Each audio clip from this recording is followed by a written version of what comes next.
قائد اعظم کے آخری ایام و لمحات۔ قائد اعظم کے دو نامور ذاتی معالج کے قلم سے ایک دلسوز اور دلگداز داستان۔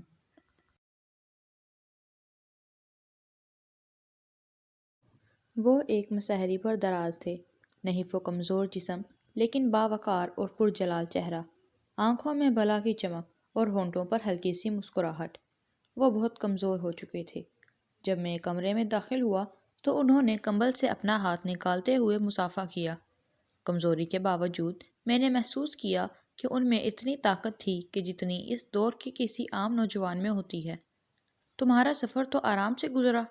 قائد اعظم نے پرتمکنت انداز میں دریافت کیا۔ میں نے یہ سفر آرام سے طے کیا۔ میری سب سے بڑی خواہش یہ تھی کہ میں جلد سے جلد بابائے ملت کے قدموں میں پہنچ جاؤں اور اپنے محبوب قائد اعظم کی بحالی صحت کے لیے جو کچھ بھی میرے امکان میں ہو بلا تاخیر عمل میں لاؤں۔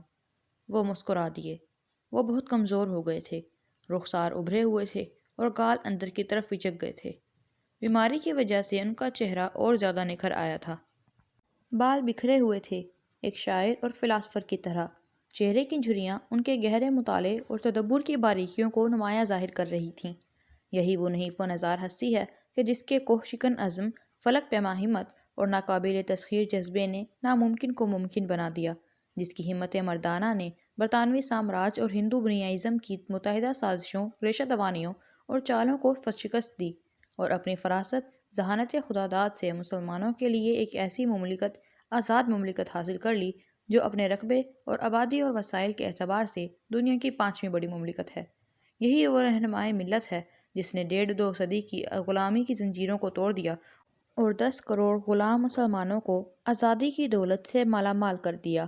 یہ تھے وہ خیالات جو میرے نہاں خانہ دماغ میں چکر لگا رہے تھے۔ یقیناً یہی وہ عظیم شخصیت ہے جو زندگی اور موت کی کشمکش میں مبتلا ہے، بستر مرگ پر دراز ہے لیکن قوم کے غموں سے بے نیاز نہیں۔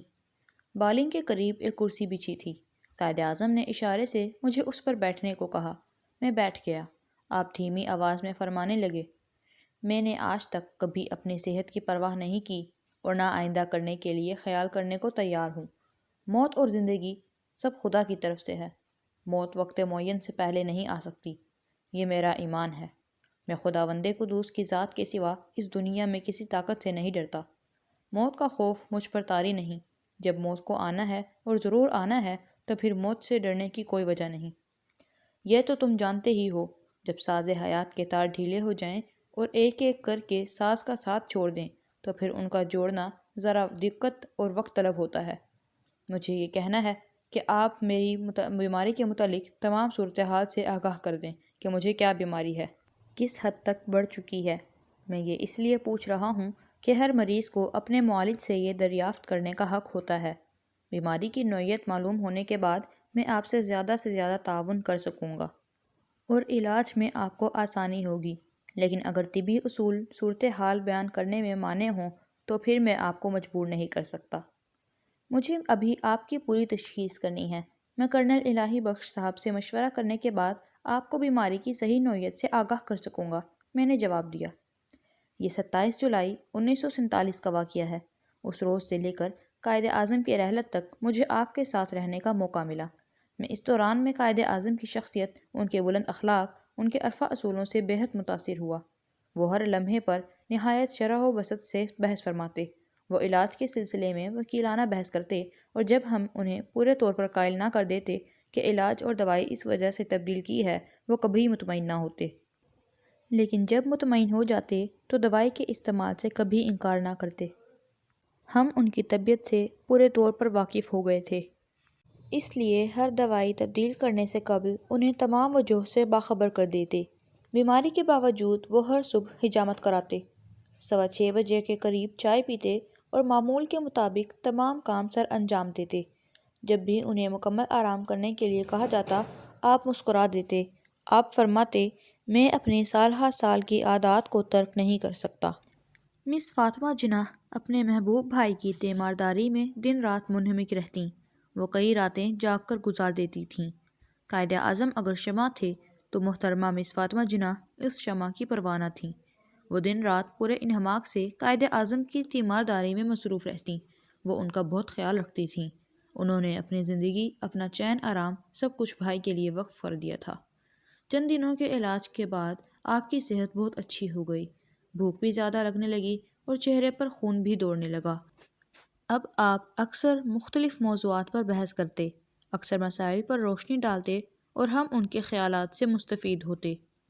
ایک روز آپ باتوں باتوں میں فرمانے لگے، پاکستان ایک زندہ حقیقت ہے، ایک ایسی حقیقت جس کا دشمن اور دوست سب ہی اعتراف کرنے پر مجبور ہیں۔ پاکستان بن چکا ہے، پاکستان کا مستقبل درخشندہ ہے۔ میری روح کو تسکین ہے، میرے دل کو اطمینان ہے کہ بر عظیم ہند میں مسلمان غلام نہیں بلکہ ایک آزاد قوم کی حیثیت سے آزاد مملکت کے مالک ہیں۔ آج وہ ایک ایسی مملکت کے مالک ہیں جس کے وسائل و ذرائع لامحدود ہیں۔ آج ان کا اپنا وطن ہے، آزاد اور خود مختار وطن، جس کی ترقی کی شاہراہیں وسیع ہیں، جس کا مستقبل روشن ہے۔ انشاءاللہ مستقبل قریب میں پاکستان دنیا کا عظیم ترین ملک بن جائے گا۔ کسی قدر توقف کرنے کے بعد آپ فرمانے لگے، جب میں یہ محسوس کرتا ہوں کہ میری قوم آج آزاد ہے تو میرا سر عجز و نیاز کے ساتھ فراوانی سے بارگاہ رب العزت میں سجدہ شکر بجا لانے کے لیے فرط انبساط کے ساتھ جھک جاتا ہے۔ قائد اعظم کی آنکھیں چمکنے لگیں، چہرہ سرخ ہو گیا، آواز بلند ہوتی گئی، یہ مشیت ایزدی ہے، یہ حضرت مصطفیٰ صلی اللہ علیہ وسلم کا روحانی فیضان ہے کہ جس قوم کو برطانوی سامراج اور ہندو سرمایہ دار نے کرتاس ہند سے حروف غلط کی طرح مٹانے کی سازش کر رکھی تھی، آج وہ قوم آزاد ہے۔ اس کا اپنا ملک ہے، اپنا جھنڈا ہے، اپنی حکومت اور اپنا سکہ ہے اور اپنا آئین و دستور ہے۔ کیا کسی قوم پر اس سے بڑھ کر خدا کا کوئی اور انعام ہو سکتا ہے؟ یہی وہ خلافت ہے جس کا وعدہ خداوند تعالیٰ نے رسول اکرم صلی اللہ علیہ وسلم سے کیا تھا کہ اگر تیری امت نے صراط مستقیم کو اپنے لیے منتخب کر لیا تو ہم اسے زمین کی بادشاہت دیں گے۔ خدا کے اس انعام عظیم کی حفاظت اب مسلمانوں کا فرض ہے۔ پاکستان خداوندی تحفہ ہے اور اس تحفے کی حفاظت ہر پاکستانی مرد و زن، بچے، بوڑھے اور جوان کا فرض ہے۔ اگر مسلمان نیک نیتی، دیانت داری، خلوص، نظم و ضبط اور اعمال و افعال صالح سے دن رات کام کرتے رہے، ان میں بدی، نفاق، جاہ طلبی اور ذاتی مفاد کا جذبہ پیدا نہ ہوا تو انشاءاللہ وہ چند سالوں میں ہی دنیا کی بڑی قوموں میں شمار ہونے لگیں گے۔ ان کا ملک امن و آشتی، تہذیب و تمدن، ثقافت و شرافت کا مرکز ہوگا اور اس کی حدود سے ترقی کی شعاعیں نکل کر سارے ایشیا کی رہنمائی اور رہبری کریں گی اور ایشیا کو امن و آشتی اور ترقی کا راستہ دکھائیں گی۔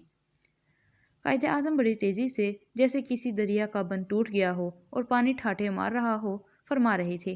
ایسا معلوم ہوتا تھا کہ فصاحت و بلاغت کا سمندر ٹھاٹھے مار رہا ہے۔ یہ پہلا دن تھا کہ انہوں نے پاکستان کے متعلق اس قدر تفصیل کے ساتھ بات چیت کی۔ دیر تک بولتے رہنے کی وجہ سے وہ تھک گئے تھے، اس لیے لیٹ گئے اور ہم کمرے سے باہر نکل آئے۔ آپ کی صحت روز بروز بہتر ہو رہی تھی، لیکن زیارت کی بلندی اور سردی آپ کی صحت کے لیے کسی صورت بھی بہتر نہیں تھی، اس لیے ہماری رائے یہی تھی کہ آپ کو کوئٹہ لے چلیں۔ قائد اعظم خود کوئٹہ کی آب و ہوا کو پسند فرماتے تھے۔ ایک دو بار جب کوئٹہ چلنے کا ذکر آیا تو آپ نے اس کی تائید کی۔ ابھی کوئٹہ جانے کے متعلق پوری طور پر فیصلہ نہیں ہوا تھا۔ میں اور کرنل الہی بخش قائد اعظم کے کمرے میں بیٹھے آپ سے مصروف گفتگو تھے کہ کسی بات پر قائد اعظم نے مسکراتے ہوئے فرمایا، میں جانتا ہوں کہ پاکستان ایک زرعی ملک ہے، لیکن صنعتی میدان میں آنے سے پہلے جاپان کے وسائل پاکستان سے بھی کم تھے۔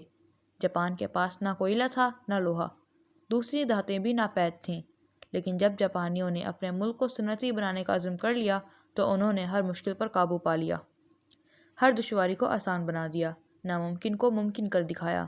جاپانیوں کی صنعت ترقی نے یورپ اور امریکہ کی آنکھوں کو خیرہ کر دیا۔ جاپان کا ہر بچہ، بوڑھا، جوان اور عورت صنعت کی طرف مصروف ہو گئے اور پسماندہ جاپان صنعتی ترقی کے میدان میں اپنے حریفوں کو پیچھے چھوڑ گیا۔ پاکستان زرعی ملک ہے، لیکن پاکستان میں وہ ہر چیز موجود ہے جو کسی زرعی ملک کو صنعتی بنانے کے لیے ضروری ہو سکتی ہے۔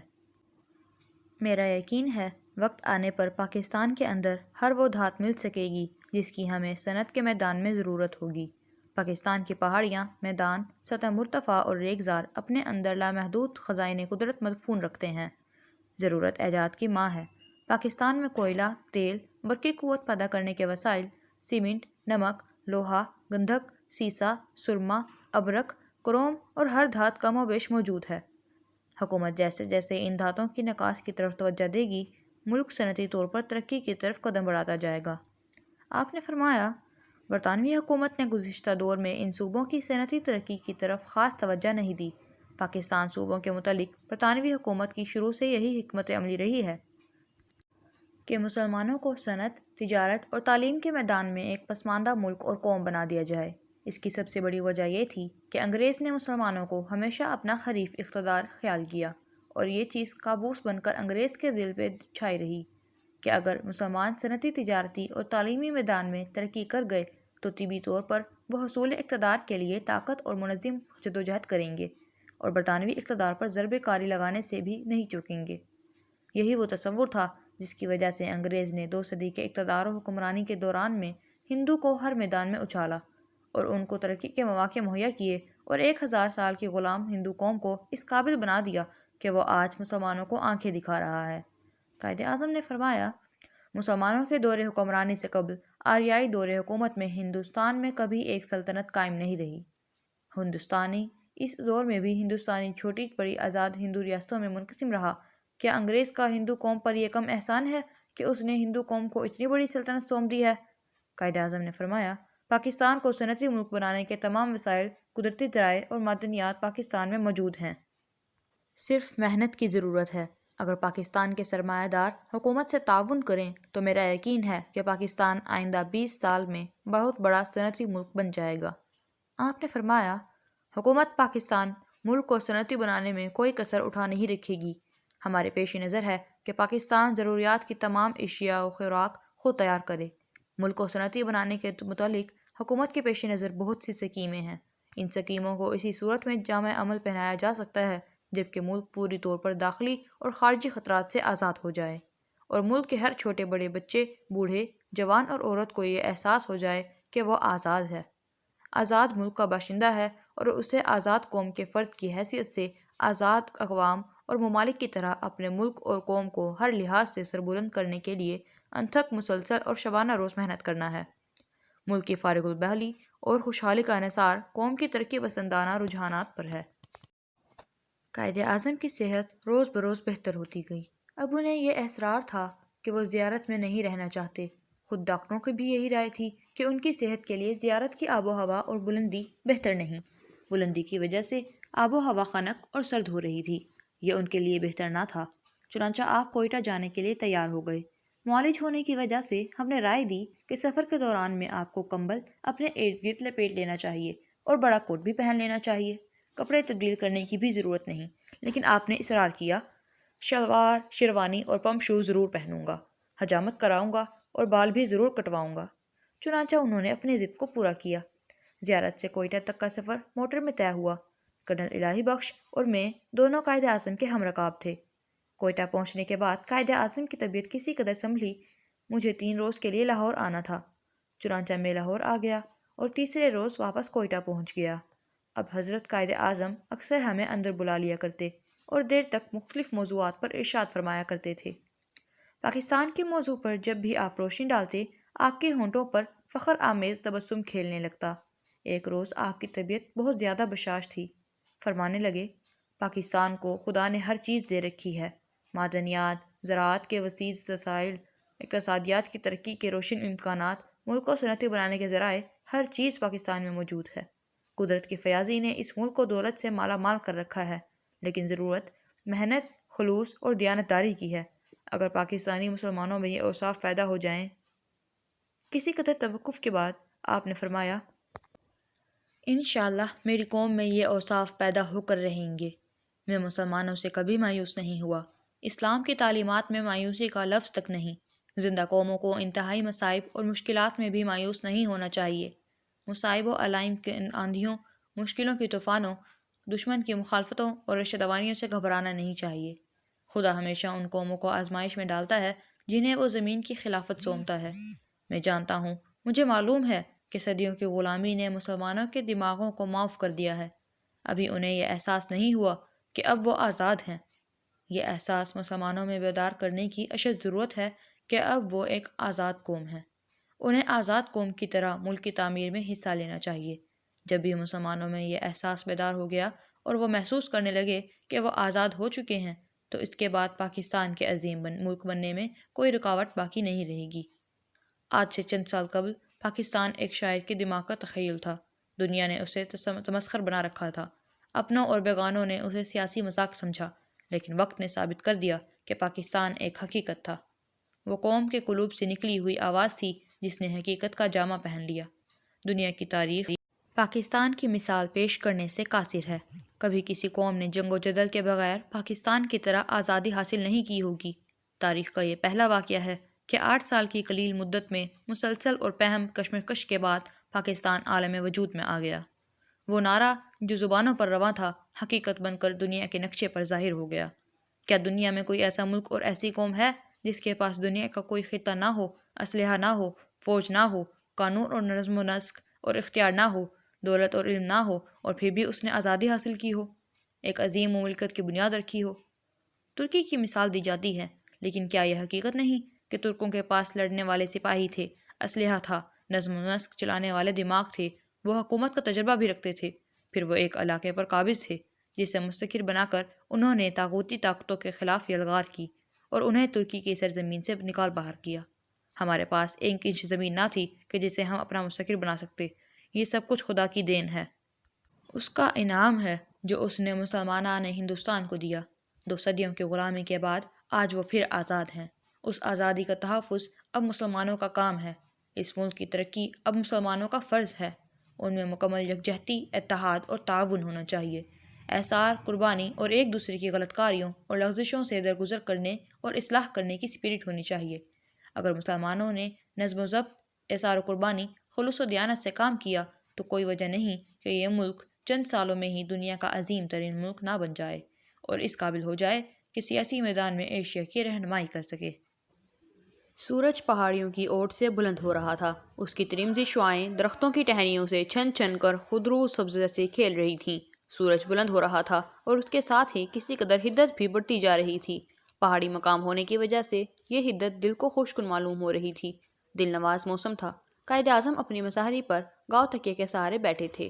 قریب ہی محترمہ فاطمہ جناح بھی بیٹھی تھیں۔ ہمیں اندر بلایا گیا۔ ہم بھی پاس ہی بیٹھ گئے۔ کچھ دیر ادھر ادھر کی باتیں کرتے رہے، پھر قائد اعظم فرمانے لگے، کیا میں پاکستان کے بعد مہاجرین کے سلسلے نے مجھے سخت پریشان کیا ہے۔ میں یہ تو ضرور جانتا تھا کہ ہندوستان اور پاکستان کے درمیان تبادلہ آبادی ہوگا، لیکن مجھے یہ خیال نہیں تھا کہ اس وسیع پیمانے پر مسلمانوں کو آبائی وطن چھوڑنے پر مجبور کیا جائے گا۔ مشرقی پنجاب، دہلی اور مغربی یوپی میں جس وسیع پیمانے پر مسلمانوں کا قتل عام کیا گیا ہے، مجھے کبھی اس کا وہم بھی نہ تھا۔ یہ سب کچھ طے شدہ اور منظم سازش اور پروگرام کے ماتحت کیا گیا۔ ہم نہتے تھے، فوج ہمارے پاس نہیں تھی، اسلحہ دشمن کے قبضے میں تھا، خزانہ خالی تھا، نظم و نسق اور تجربہ رکھنے والے افراد کی کمی تھی۔ ہم سخت مشکل میں گھر گئے تھے، لیکن میں مسلمانوں کے عزم اور بلند حوصلگی کو دیکھ کر ششدر رہ گیا۔ اس حادثہ عظیم نے میرے قلب پر ایک زبردست چوٹ لگائی۔ حقیقت یہ ہے کہ ان تباہ حال مسلمانوں کی واسکوں بختی نے میری صحت پر برا اثر ڈالا ہے۔ اس وقت پاکستان کے لیے سب سے اہم مسئلہ مہاجرین کی آباد کاری ہے۔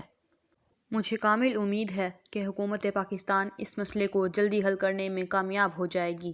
جب تک ایک ایک مہاجر آباد نہیں ہو جاتا، مجھے قرار نصیب نہیں ہو سکتا۔ وہ کہتے کہتے رک گئے۔ اس وقت ان کے خوبصورت چہرے کا جلد جلد بدلتا ہوا رنگ ان کے اندرونی رنج و الم کو نمایاں کر رہا تھا۔ ہم محسوس کر رہے تھے کہ مہاجرین کی آباد کاری کا مسئلہ بستر علالت پر بھی قائد اعظم کی توجہ کا مرکز بنا ہوا ہے۔ تھوڑی دیر خاموش رہنے کے بعد ہاتھ کو اونچا کر کے اور دیوار کی طرف کر دیکھتے ہوئے قائد اعظم نے فرمایا، گو میں آپ میں موجود نہیں ہوں گا، لیکن آپ دیکھ لیں گے کہ پاکستان چند سال میں دنیا کا عظیم ترین ملک بن جائے گا۔ اس کی ترقی اور طاقت دنیا کو ورطۂ حیرت میں ڈال دے گی۔ دنیا کا ہر ملک اور قوم اس کی دوستی کا خواہاں ہوگا۔ آپ نے کہا، مہاجرین پاکستان کے لیے بوجھ نہیں، یہ پاکستان کی دولت ہیں۔ ان سے پاکستان کی طاقت میں اضافہ ہوا ہے۔ حکومت پاکستان ان کے مصائب کو ختم کرنے کے لیے تمام تکالیف و مشکلات کا سامنا کرے گی۔ کوئی خوددار انسان خیرات اور بھیک پر زندگی بسر کرنا برداشت نہیں کر سکتا۔ پناہ گزینوں کو خود ایک دوسرے کی مدد کرنی چاہیے۔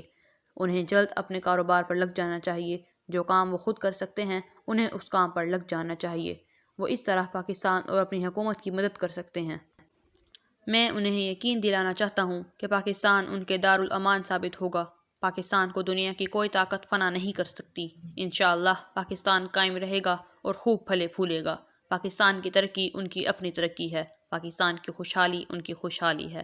آپ نے کہا کہ پاکستان کے ہر صوبے میں ایک مسلمانوں کو صوبائی تعصب کی لعنت سے آزاد ہو کر انصار مدینہ کی طرح مہاجرین کی مدد کرنا چاہیے، انہیں اپنے ہاں بسانے اور آباد کرنے کی کوشش کرنی چاہیے، کاروبار چلانے میں ان کو مدد دینا چاہیے۔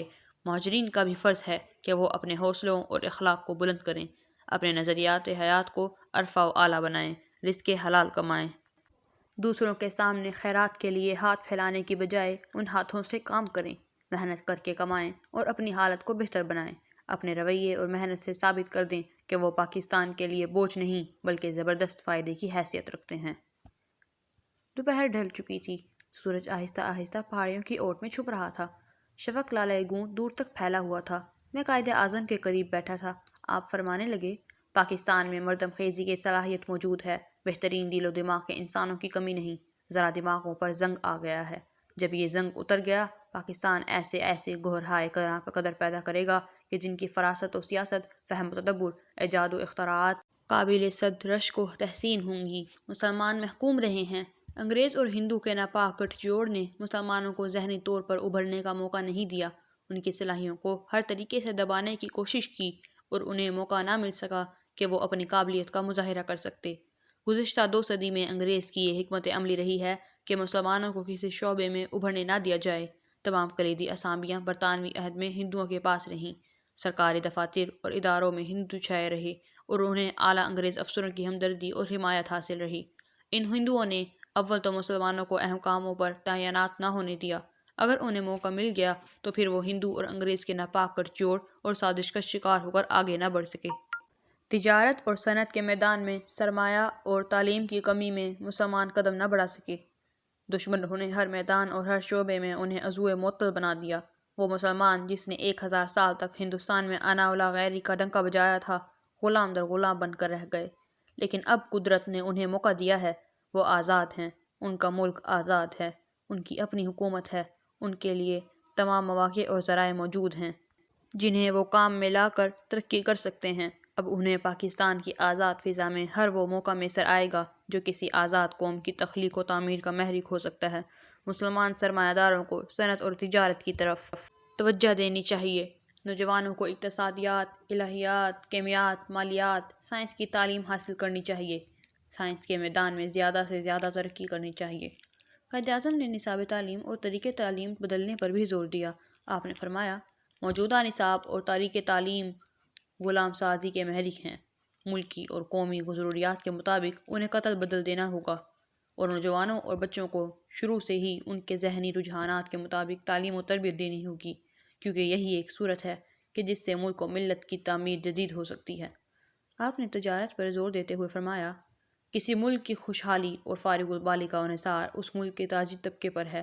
مسلمان تجارت کے میدان میں بہت پسماندہ ہیں، اب انہیں پورا موقع مل گیا ہے کہ وہ اس میدان میں قدم بڑھائیں، تجارت میں زیادہ سے زیادہ سرمایہ لگائیں۔ تاجروں کو لوٹ کھسوٹ، ناجائز منافع بازی، بددیانتی اور کم تولنے سے احتراز کرنا چاہیے، کیونکہ اسلام اور اخلاق دونوں اس کی اجازت نہیں دیتے۔ ناجائز منافع بازی، بددیانتی دونوں ایسی چیزیں ہیں جو ملک اور قوم کو تباہ کر سکتی ہیں۔ اگر ملک اور قوم تباہ ہو جائیں تو تاجر بھی محفوظ نہیں رہ سکتے۔ مسلمانوں کو ملکی اور غیر ملکی تجارت میں پورے طور پر حصہ لینا چاہیے اور اس طرح ملک کی مالی حالت کو مضبوط اور مستحکم بنا دینا چاہیے۔ وقت گزرتا گیا، قائد اعظم کی صحت بہتر ہوتی گئی۔ کوئٹہ کی آب و ہوا نے آپ پر کافی اچھا اثر کیا۔ ایک دن ہنستے ہنستے باتوں باتوں میں کرنل الہی بخش نے کہا، ہماری انتہائی کوشش ہے کہ آپ کی صحت اتنی اچھی ہو جائے جتنی آپ کی صحت آج سے 60 سال پہلے تھی۔ قائد اعظم مسکرا دیے اور فرمانے لگے، چند سال قبل یقیناً میری یہ آرزو تھی کہ میں زندہ رہوں۔ اس لیے زندگی کی خواہش نہیں تھی کہ میں موت سے ڈرتا تھا، بلکہ اس لیے زندہ رہنا چاہتا تھا کہ قوم نے جو کام میرے سپرد کیا ہے اور قدرت نے جس کام کے لیے مجھے مقرر کیا ہے، میں اسے اپنی زندگی میں پایۂ تکمیل تک پہنچا سکوں۔ اب وہ کام پورا ہو چکا ہے، میں اپنے فرض کو ادا کر چکا ہوں، پاکستان بن گیا ہے، اس کی بنیاد مضبوط ہیں۔ اب چند ماہ سے مجھے ایسا خیال آتے ہیں کہ میں اپنا فرض ادا کر چکا ہوں، قوم کو جس کی اس کی ضرورت تھی وہ قوم کو مل گئی ہے، اب یہ قوم کا کام ہے کہ وہ اس کی تعمیر کر کے اسے ناقابل تسخیر اور ترقی یافتہ ملک بنا دے۔ حکومت کا نظم و نسق چلائے۔ میں طویل سفر کے بعد تھک گیا ہوں۔ 8 سال تک مجھے قوم کے اعتماد و تعاون پر تنہا عیار و مضبوط دشمنوں سے لڑنا پڑا ہے۔ میں نے خدا کے بھروسے پر انتھک محنت اور کوشش کی ہے اور اپنے جسم کے خون کا آخری قطرہ تک حصول پاکستان کے لیے صرف کر دیا ہے۔ میں تھک گیا ہوں اور آرام چاہتا ہوں۔ اب مجھے زندگی سے کوئی اور دلچسپی نہیں۔ خدا آپ کو تا دیر پاکستان کی رہنمائی کے لیے زندہ رکھے۔ آپ کے بعد کون ہے جو کشتی ملت کو اس بھنور سے نکال کر ساحل فتح و نصرت تک لے جا سکتا ہے؟ میں نے اور کرنل الہی بخش نے کہا۔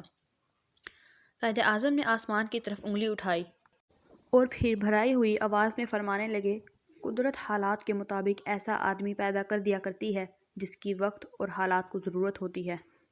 اس وقت قائد اعظم کی چمکدار آنکھوں میں آنسو جھلک رہے تھے اور آواز لرزا گئی تھی۔ فرمانے لگے، گھبراؤ نہیں، خدا پر اعتماد رکھو، اپنی صفوں میں کج نہ آنے دو اور انتشار پیدا نہ ہونے دیں، دیانت اور خلوص کو ہاتھ سے نہ جانے دو، ملت کے مفاد پر ذاتی مفاد کو کبھی ترجیح نہ دو۔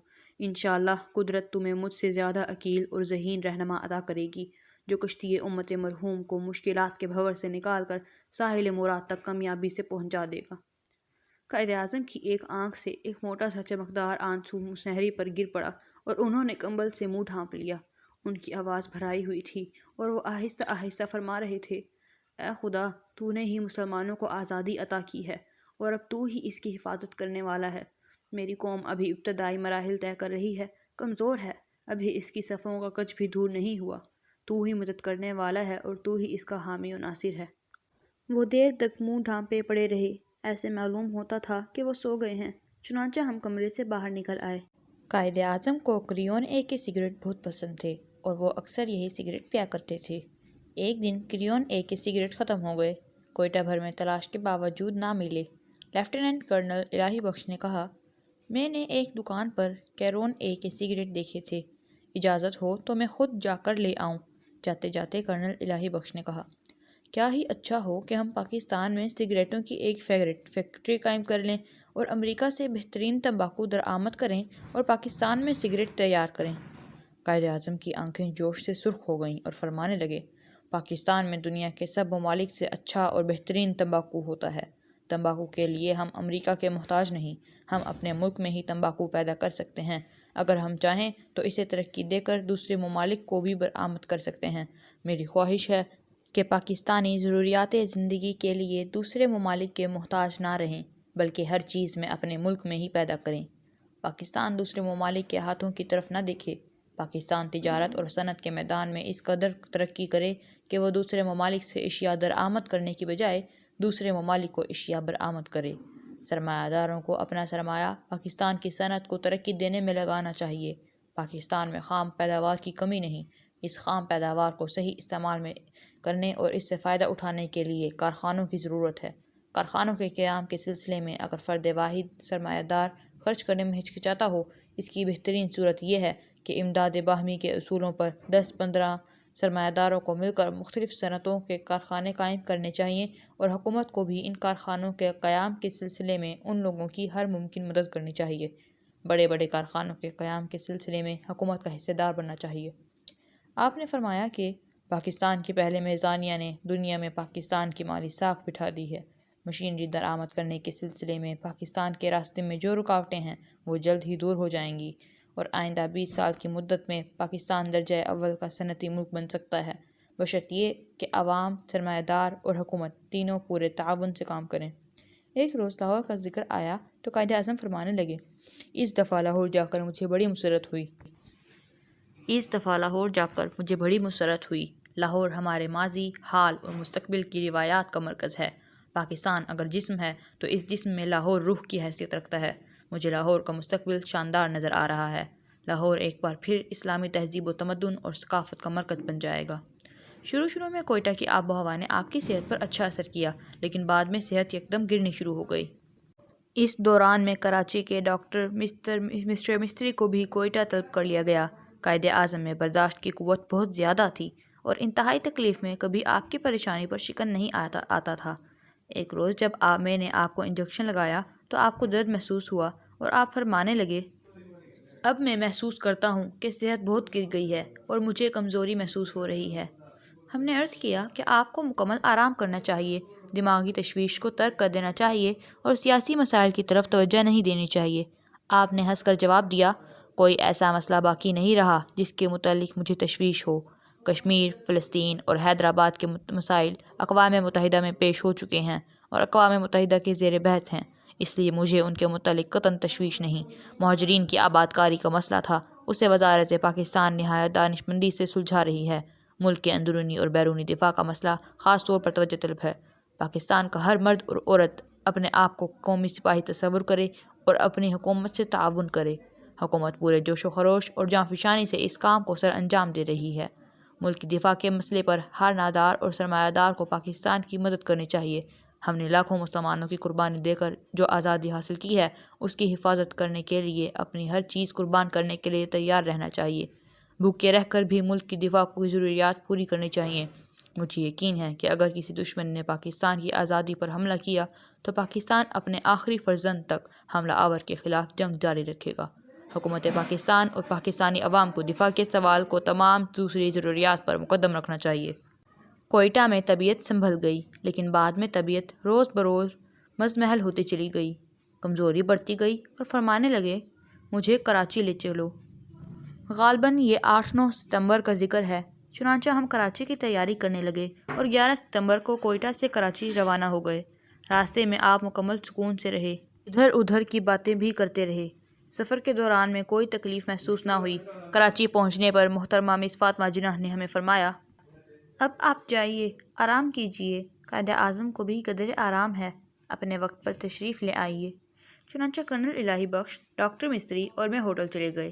9 بجے سے تھوڑی دیر پہلے ٹیلی فون آیا اور مس فاطمہ جناح نے فرمایا، کمزوری بڑھ گئی ہے، بے قراری میں اضافہ ہو رہا ہے، آپ فوراً پہنچیے۔ چنانچہ ہم فوراً گورنمنٹ ہاؤس پہنچے۔ قائد اعظم پر بے ہوشی طاری تھی، کمزوری انتہا کو پہنچ گئی تھی، نبض کی دھڑکنیں بھی غیر مسلسل ہو گئی تھیں، آنکھیں پتھرا۔ باہم مشورے کے بعد کئی ٹیکے کیے گئے، حالت کسی قدر سنبھل گئی۔ آپ کے مصنوعی دانت پہلے ہی نکال دیے گئے تھے، لیکن چند منٹ بعد دل ڈوبنے لگا، کمزوری بڑھ گئی، نبضیں غیر مسلسل ہو گئیں، آنکھیں پتھرانے لگیں اور سانس رک رک کر آنے لگی۔ اس بے ہوشی کے عالم میں آپ نے کچھ کہا، اللہ، پاکستان۔ صرف یہ 2 لفظ سمجھ میں آ سکے، پورا فقرہ سمجھ نہ آ سکا۔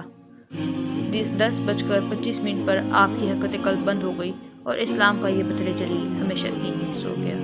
انا للہ و انا الیہ راجعون۔ مس فاطمہ جناح روتی روتی کوچ پر گر پڑیں۔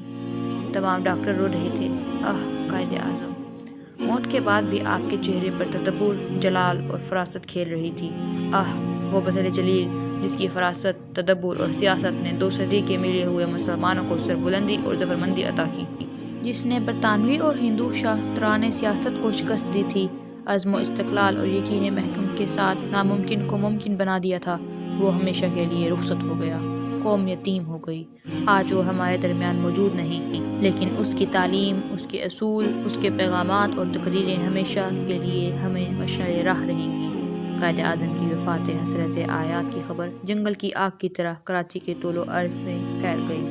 ہزاروں مسلمان گورنمنٹ ہاؤس کے سامنے حزن و ملال میں ڈوبے ہوئے کھڑے تھے، آنکھوں سے آنسو بہا رہے تھے، اکثر دیواروں سے سر پٹک رہے تھے۔ تمام رات ہزاروں مسلمانوں کا جمع غفیر بابائے ملت کے ماتم میں سوگوار اور اشک بارہا رہا تھا۔ سرکاری افسر، وزراء، غیر ملکی سفیر، فوجی جرنیل، بحری اور فضائی بیڑوں کے اعلیٰ و ادنیٰ افسر سب بچشمِ پرنم کھڑے تھے۔ صبح ہوتے ہی ہمارے پاکستان میں ہڑتال ہو گئی، ہر شہر، ہر قصبہ، ہر گاؤں ماتم کدہ بن گیا۔ دوسرے دن قائد اعظم کا جنازہ فوجی اعزاز سے اٹھایا گیا۔ جنازے میں 4 لاکھ سے زائد مسلمانوں نے شرکت کی اور 12 ستمبر کو عیدگاہ کے درمیان میں اسلام کے اس بطل جلیل کو سپرد خاک کر دیا گیا۔ ہزاروں سال نرگس اپنی بے نوری پہ روتی ہے، بڑی مشکل سے ہوتا ہے چمن میں دیدہ ور پیدا۔